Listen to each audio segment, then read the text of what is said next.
Hello friends, आपके अपने YouTube channel Pradeep sir educational classes में आपका स्वागत है। आज हम बीए फर्स्ट सेमेस्टर के शिक्षा शास्त्र के अति महत्वपूर्ण प्रश्नों को लेकर आए हैं, जो आपकी परीक्षा की दृष्टि से अत्यंत ही उपयोगी है।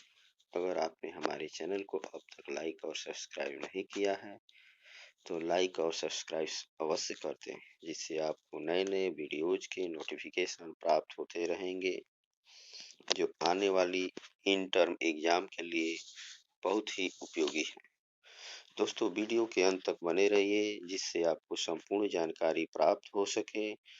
तो चलिए दोस्तों, आज का वीडियो स्टार्ट करते हैं। आज का पहला प्रश्न है, प्राचीन कालीन शिक्षा थी अर्थ प्रधान, कर्म प्रधान, धर्म प्रधान, इनमें से कोई नहीं। तो इसका सही विकल्प है सी, धर्म प्रधान। दूसरा प्रश्न है दोस्तों, प्राचीन शिक्षा का मुख्य उद्देश्य था धर्म का पालन करना, मोक्ष की प्राप्ति करना, आध्यात्मिक विकास करना, ये सभी। इसका सही ऑप्शन है विकल्प डी, ये सभी।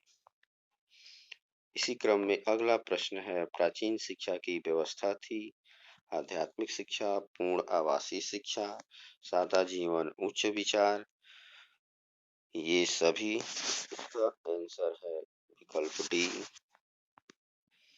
प्राचीन काल में व्यवसाय का आधार था वर्ण व्यवस्था, कर्म व्यवस्था, जाति व्यवस्था, इनमें से कोई नहीं। तो इसका सही ऑप्शन है विकल्प ए, वर्ण व्यवस्था। इसी क्रम में अगला प्रश्न है, प्राचीन काल में शिक्षा का माध्यम कौन सी थी? अवधी, पाली, संस्कृत, फारसी। इसका सही ऑप्शन है विकल्प सी, संस्कृत। अगला प्रश्न है, प्राचीन कालीन शिक्षा का संबंध था महाभारत से, कुरान से, वेदों से, इनमें से कोई नहीं। इसका ऑप्शन है विकल्प सी, वेदों से था।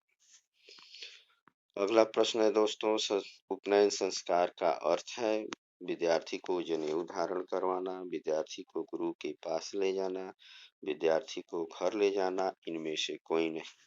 तो इसका सही ऑप्शन है विद्यार्थी को गुरु के पास ले जाना। इसी क्रम में अगला प्रश्न है, उपनयन संस्कार की आयु निर्धारित थी 8 से 12 वर्ष, 8 से 13 वर्ष, 7 से 11 वर्ष, 8 से 10 वर्ष। तो उपनयन संस्कार की आयु निर्धारित थी 8 से 12 वर्ष, अतः विकल्प ए सही है। इसी क्रम में अगला प्रश्न है, ब्राह्मण शिक्षा का जन्म हुआ प्राचीन काल में, मध्यकाल में, आधुनिक काल में, इनमें से कोई नहीं।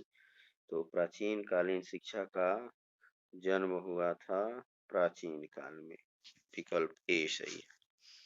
अगला प्रश्न है, प्राचीन काल में उच्च शिक्षा प्रदान की जाती थी घर परिवार में, विद्यालयों में, गुरुकुलों में, ये सभी। तो प्राचीन काल में उच्च शिक्षा प्रदान की जाती थी गुरुकुलों में।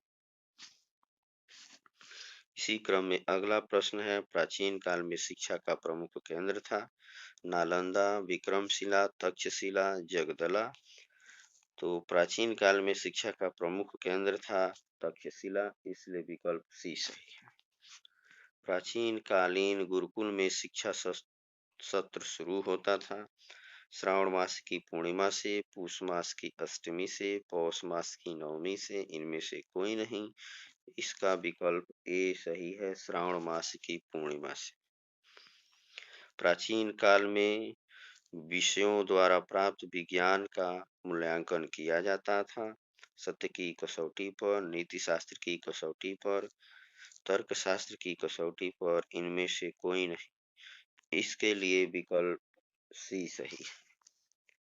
अगला प्रश्न है, प्राचीन काल में 48 वर्ष तक की शिक्षा प्राप्त करने वाले विद्यार्थी कहलाते थे रुद्र, आदित्य, वसु, इनमें से कोई नहीं।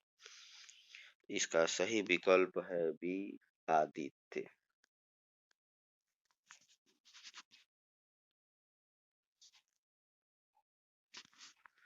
अगला प्रश्न है, जिन गुरुकुलों में भाषा, साहित्य, धर्म, दर्शन एवं नीति शास्त्र की विशेष शिक्षा प्रदान की जाती थी उन्हें कहा जाता था परिषद गुरुकुल, टोल गुरुकुल, चतुष्पथी गुरुकुल, घटिका गुरुकुल।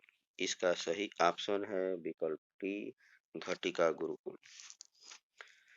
अगला प्रश्न है दोस्तों, नवधा शिक्षण विधि को सिखाया है उपनिषद शिक्षा ने, वेदांती शिक्षा ने, गीता की शिक्षा ने, इनमें से कोई नहीं। तो इसका सही ऑप्शन है विकल्प बी, वेदांतीय शिक्षा ने।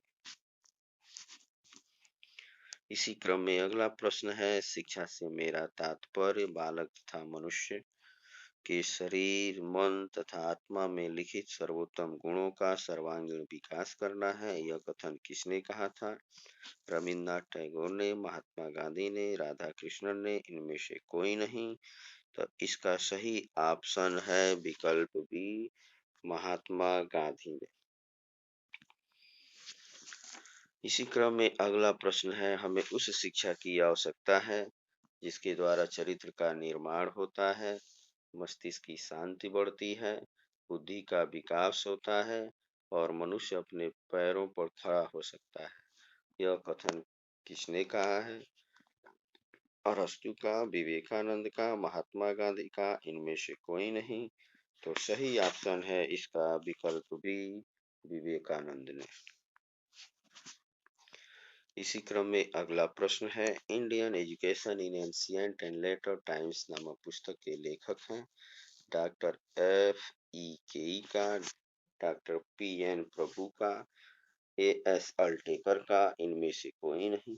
तो इसका सही विकल्प है ए, डॉक्टर F.E.K.E का।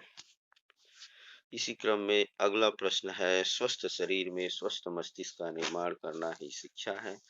यह किसने कहा था? बहुत ही प्रसिद्ध और फेमस शिक्षा का ये परिभाषा है। इसको कहा था अरस्तु ने, इसलिए विकल्प ए सही। अगला प्रश्न है, शिक्षा की त्रिमुखी प्रक्रिया में सम्मिलित होते हैं छात्र, अध्यापक तथा अभिभावक, अध्यापक, प्रधानाचार्य तथा अभिभावक, छात्र, अध्यापक तथा पाठ्यक्रम, इनमें से कोई नहीं। तो जैसा कि आप जानते हैं मित्रों कि पठन पाठन की प्रक्रिया तभी प्रारंभ होगी जब छात्र होंगे, अध्यापक होंगे और साथ में पाठ्यक्रम रहेगा। तो इसके लिए सही ऑप्शन है विकल्प सी। अगला प्रश्न है, शिक्षा का अर्थ है विद्यालय में दिया जाने वाला शिक्षा से, बालक में जन्मजात शक्तियों का विकास से, उपयुक्त दोनों, इनमें से कोई नहीं। तो इसका सही ऑप्शन है विकल्प बी, बालक में जन्मजात शक्तियों का विकास से। अगला प्रश्न है, शिक्षा एक त्रिमुखी प्रक्रिया है, यह किसने कहा है? एडम्स का, अभिभावक का, जॉन डीवी का, इनमें से कोई नहीं। तो इसका सही ऑप्शन है विकल्प सी, जॉन डीवी ने। इसी क्रम में अगला प्रश्न है, शिक्षा एक द्विमुखी प्रक्रिया है, यह किसने कहा है? एडम्स, अभिभावक का, जॉन डीवी का, इनमें से कोई नहीं। तो सही ऑप्शन है विकल्प ए, एडम्स का। आखिरी और अंतिम प्रश्न है दोस्तों, सच्ची शिक्षा बालक एवं बालिकाओं के लिए बेकरी के विरुद्ध एक प्रकार की बीमा होती है। महात्मा गांधी का, राधा कृष्णन का, स्वामी विवेकानंद का और अंतिम विकल्प है डी, इनमें से कोई नहीं। तो इसका सही ऑप्शन है महात्मा गांधी का। दोस्तों, अगर आपको हमारा ये वीडियो अच्छा लगा हो तो प्लीज शेयर कर दे। Thank you for watch.